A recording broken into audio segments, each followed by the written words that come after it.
¿Qué tal? Muy buenas tardes, bienvenidos.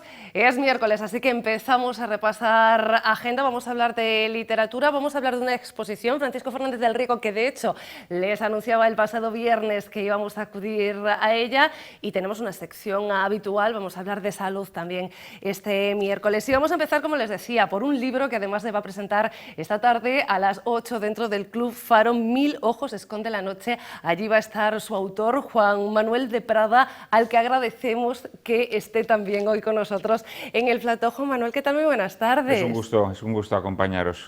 Le tenemos que agradecer casi el triple que esté aquí, porque acaba de aterrizar. Yo creo que el avión llegaba directamente a los estudios de Radio Vigo, allí hacías la primera entrevista y está aquí todavía para atendernos en una mañana complicada, pero las promociones son así, y además de, entiendo, un libro tan ambicioso como este, que es de hecho la primera parte de una trilogía.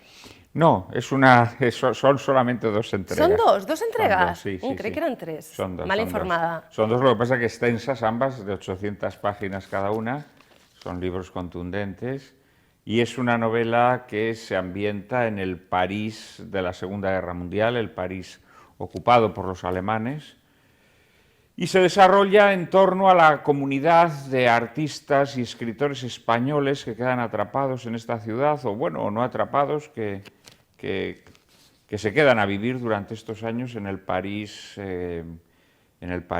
ocupado, ¿no? Y el protagonista, Fernando Navales, es un falangista a quien se encomienda la misión de captar a todos estos artistas y escritores para que colaboren en las actividades culturales de Falange, ¿no? Entonces, toda la novela desarrolla esa historia, que es una historia, pues, bueno, bastante oscura, digamos, en el sentido en que la novela explora, digamos, territorios bastante desconocidos, ¿no?, de lo que fue la vida de estas personas durante estos años tan excepcionales, por lo demás, ¿no?, y tan difíciles. Vamos por parte. Primero déjame empezar por este protagonista, que para la mayoría no es un protagonista desconocido, de hecho es un antihéroe que rescatas de otra novela. Es el narrador, de alguna manera, de la historia o de las historias que van a acontecer en este París, que no es la ciudad de la luz a la que estamos acostumbrados, sino que es el París del 40, donde quien no quería huir, quería entrar a la fuerza, una época realmente convulsa, y nos presentas a un hombre que ya de entrada nos explica cosas que no sabemos si creernos o no, ¿no? Es como un narrador muy subjetivo. Bueno, efectivamente, Fernando Navales es el narrador de mi primera novela, Las máscaras del héroe, que es una novela que se desarrolla en el ambiente de la bohemia literaria madrileña de antes de la Guerra Civil, y ahora pues lo recupero para contar esta historia, saltándonos la Guerra Civil, esta historia ambientada en la Segunda Guerra Mundial, ¿no? Entonces, Fernando Navales es un escritor que no ha obtenido reconocimiento, es un escritor lleno de resentimiento, ¿no? Los escritores, cuando no logran triunfar, suelen ser personas bastante resentidas, y es quien se encarga de llevar a cabo esta misión.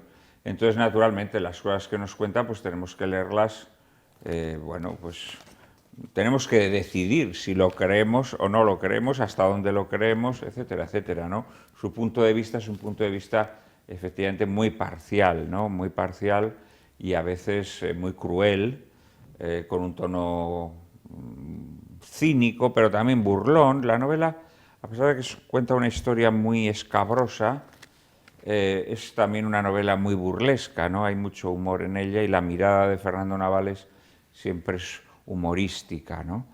Los gallegos, sabes que tenemos a Valle Inclán en alta estima, como no puede ser de otra manera. Aquí las clases de literatura nos subrayan especialmente este autor y el esperpento, y de alguna manera esta forma de narrar y esta forma de casi reírnos nosotros mismos de las desgracias ajenas son una parte de esperpento. Esta es una novela que está muy marcada por el magisterio de 2 grandes escritores gallegos, efectivamente Valle Inclán y también Cela, ¿no?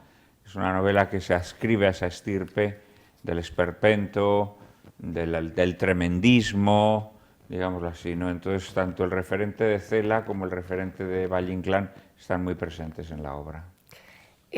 Una obra que decíamos está en un París que para nada es el París de la luz y donde hay un personaje del que ya hemos hablado, que creo que es uno de los pocos personajes de ficción que aparecen en la novela. No sé cuánto de real hay en las vidas de lo que nos cuentas, de los artistas de los que hablas, pero muchas veces son historias que van que son muy distantes al imaginario colectivo que tenemos de algunos de ellos. Bueno, vamos a ver, esta es una novela que hay un gran trabajo de documentación detrás, sobre todo de documentación en archivos policiales, porque la policía francesa llevaba un control muy exhaustivo de los españoles que vivían en aquellos momentos en París, ¿no?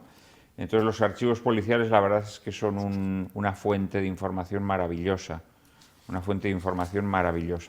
Y en la novela aparecen personajes hoy en día olvidados,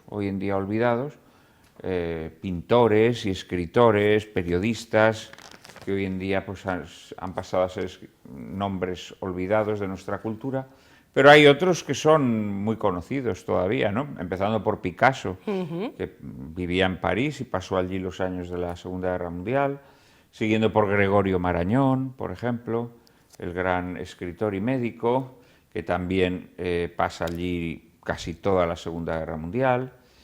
Y, por ejemplo, pues aparece también en la novela la actriz María Casares, gallega, aunque francesa de adopción, ¿no? Que es un caso verdaderamente prodigioso de vocación artística, ¿no? María Casares, que se exilia en sus padres, o su padre fundamentalmente, ¿no? Ella es una chica de 14, 15 años cuando se exilia y cuando comienza su carrera como actriz, pues apenas tiene 18 años y triunfa inmediatamente en los escenarios franceses, empieza a hacer películas con 20, 21 años. Bueno, pues todo ese nacimiento de María Casares como actriz se cuenta en la novela, ¿no? Digamos que la novela sigue a decenas de personajes, porque en la novela conviven muchas historias, cada personaje con su historia. Se sigue la vida de todos estos españoles, pintores, escultores, escritores, periodistas que viven en París durante estos años. Algunos no, pero algunos de ellos sí que eran rojillos, como le llama tu protagonista, y a estos son a quien él está encargado de rescatar, ¿no? Sí, efectivamente, a él se le encomienda fundamentalmente que consiga que los exiliados republicanos colaboren en las actividades de Falange. En aquellos momentos, en el exilio español, había, bueno, personajes de todas las tendencias, ¿no? Estaban desde un liberal como Gregorio Marañón, un liberal de derechas, podríamos decir, ¿no? Hasta anarquistas, comunistas, había de todo un poco, ¿no? Y claro, todos ellos vivían en unas circunstancias muy difíciles, porque démonos cuenta que ellos se habían escapado de España y habían ido a un país que supuestamente pues, era un país democrático, y de repente, pues imagínate, llegan allí los alemanes y todo cambia, ¿no? Todo cambia. Entonces esta gente, claro, se ve atrapada. Entonces una manera de evitar convertirse en sospechoso, pues naturalmente era colaborar en las exposiciones, en los concursos, en las actividades culturales que hace Falange, ¿no? Porque Falange tenía una delegación en París, ¿no? Y además una delegación que era muy importante en esos momentos para el régimen de Franco, porque París era la capital de las artes y además en esos momentos estaba ocupada por los alemanes, que bueno, pues más o menos eran amigos de España en ese momento, y por lo tanto Francia se puede convertir en el, como si dijésemos, en el lugar desde el cual España puede ofrecer al mundo pues una visión amable de su cultura, ¿no? Entonces París se convierte en un lugar importante para la acción cultural del régimen franquista, ¿no? ¿Esta historia ya estaba en tu cabeza cuando publicaste Las máscaras del héroe? No, esta historia nace a raíz de un libro mío anterior, una biografía que escribo de una escritora catalana, Ana María Martínez Sagi, que está precisamente durante estos años en París, y es el momento en el que yo descubro los archivos parisinos, los archivos policiales, y me quedo verdaderamente impresionado de la cantidad de información que hay ahí, ¿no? Y es entonces, cuando estoy investigando sobre esta mujer, cuando decido pedir también información sobre otros muchos personajes del mundo de las artes y de las letras que están en París en estos años, ¿no? Y ahí pues recopilo una cantidad de dosieres policiales verdaderamente apasionantes, ¿no? Y ahí es cuando digo, tengo que escribir esta novela, porque son historias vírgenes, es decir, no se conocía, ¿no?, la existencia, o apenas se conocía la existencia de estos españoles en París. Este libro se presentó, yo creo que en el mes de mayo. En esa presentación tu editor decía que esto era una obra maestra. Pérez Reverte te ha descrito como el escritor con más talento de tu generación. Tienes premios que te avalan, El Planeta, entre otros. Yo no sé si todas estas cosas que yo sé que no es la primera vez que te dicen, ¿angustian? ¿Animan? ¿Cómo son las críticas positivas, tan acostumbrados a que los críticos sean muchas veces? Yo creo que veces... las críticas positivas tienen que ser como las negativas, tiene que ser, bueno, algo que consideres, que tengas en consideración, pero no creo que deban alterar tu vida, ¿no? Al final un escritor tiene que tomar su camino, tiene que seguir su camino, tiene que ser fiel a su vocación. Y cuando las críticas son negativas, pues bueno, tiene que echárselas a los hombros, y cuando son positivas debe procurar no envanecerse. ¿También crees que es tu mejor libro? Bueno, hombre, no sé si es mi mejor libro, desde luego es un libro en el que he puesto mucho, ¿no? Es un libro con muchísimo trabajo, es un libro que he escrito de forma arrebatada, ¿no? Y creo que eso se nota, y es un libro muy ambicioso, claro, porque se cuenta la historia de muchos personajes, y en un momento histórico y en unas circunstancias y en una ciudad especiales, ¿no? Entonces sí estoy contento del trabajo que he hecho. En esta presentación, por cierto, por lo que he visto, estaba también Alex de la Iglesia. No sé si es amigo personal o quiere decir algo. No, no quiere decir nada. Es una persona que es un gran admirador de mi primera novela, Las máscaras del héroe, y entonces pensé en él como presentador para esta, ¿no? Y efectivamente le gustó muchísimo la novela, ¿no? Dice que le gusta más que Las máscaras del héroe, y en ese sentido me pareció una persona idónea porque él comparte mi visión esperpéntica, barroca, el humor negro que tiene la novela. Me pareció que Alex de la Iglesia era una persona idónea para interpretarlo.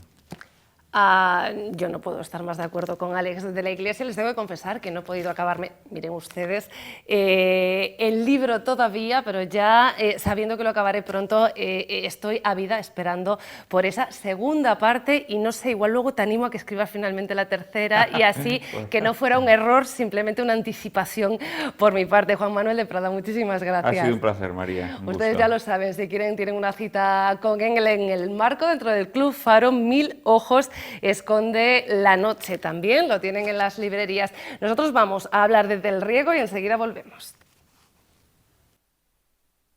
Más que una inauguración, es una reapertura del Museo Francisco Fernández del Riego, una sala renovada en la que podemos hilar su vida y su obra. Penso que quedou magnífica, cunha claridade de discurso fantástica, pode seguirse perfectamente a súa vida coa súa obra, que era un déficit que tenía a anterior exposición. E penso que é hora de promocionalo verdadeiramente. É un pequeno pero moi valioso museo de unha figura imprescindible da cultura galega contemporánea. Así lo decía Pepe Ballesta, el director del Museo Quiñones, alabando el trabajo de Bea Liz, la comisaria de esta obra, que fue la encargada de esclarecer este discurso. Foi un proxecto bastante arduo, sobre todo porque se remozaron todas as paredes, xa non temos esa pedra que facía que a colección de arte de Del Riego se quedara totalmente embutida, non? E despois o discurso importante de a colección artística unificar a súa biografía, non? E poder, esta gran figura tan polifacética, poder presentala ao público como realmente se merece. Isto non quere decir que o museo anterior non estivera ben, que estaba fenomenal, pero sí que é certo que era un museo do século XX e estamos xa no século XXI. Escritor, intelectual, político, Francisco Fernández del Riego tenía muchas facetas y todas están representadas. Liz agradecía para ello la ayuda de aquellos que lo conocieron para plasmar su trabajo mucho a favor de la cultura gallega. Non é un proxecto meu, é un proxecto de todos, porque Del Riego tamén é de todos, realmente. Unha gran figura da nosa cidade, da nosa intelectualidade galega. Espero de verdade que sea digno da importancia que ten dentro da nosa terra, non? La colección puede verse en la Casa Galega da Cultura.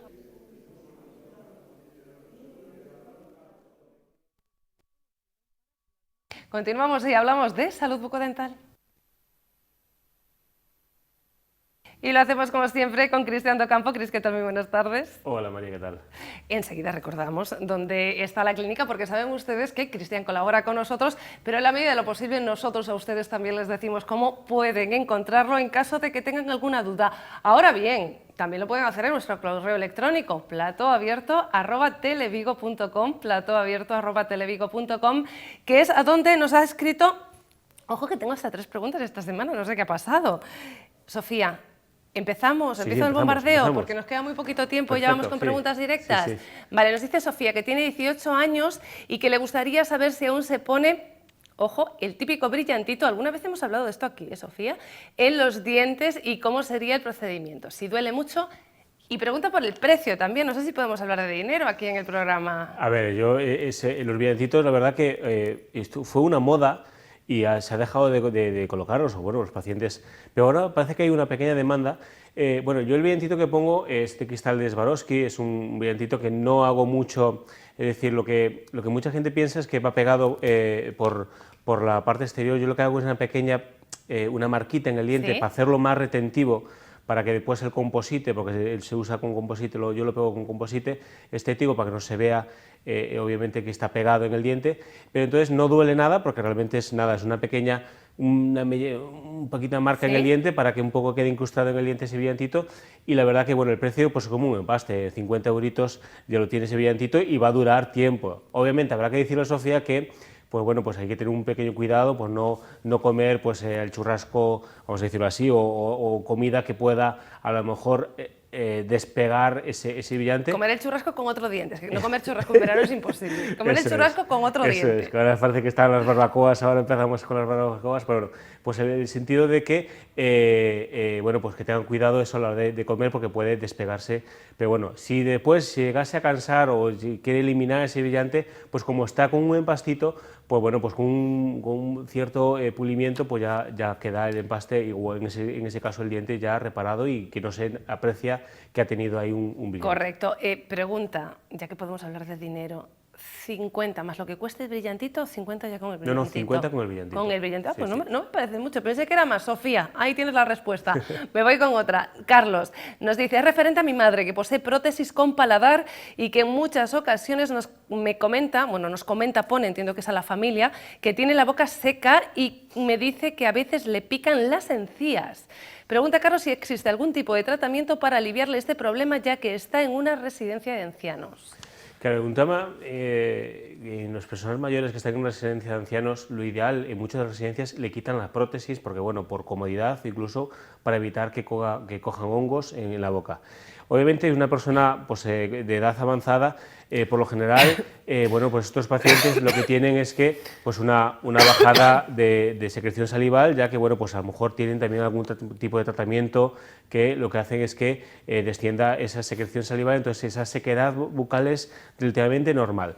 En la farmacia o en cualquier dentista o le puede recomendar, hay distintos colutorios o enjuagues, lo más importante que no contengan alcohol, ya que bueno, pues el alcohol irrita más esa encía, y si tiene sequedad o poca sequedad de saliva, pues hay salivas artificiales en los cuales pues bueno, pues lo que se puede ganar es eso, ganar humectancia, porque si no tiene la boca tan seca, pues puede producir un hongos, una candidiasis, y bueno, pues esa zona, pues eso le pica. A lo mejor esa zona ese picazón, pues bueno, pues viene un poco a lo que puede tener un pequeño hongo, una candidiasis, y en eso en caso había que tener un tratamiento de pues, un mucolítico para bueno, pues quitar esa micosis y ese hongo para revertir esa infección si la tuviese.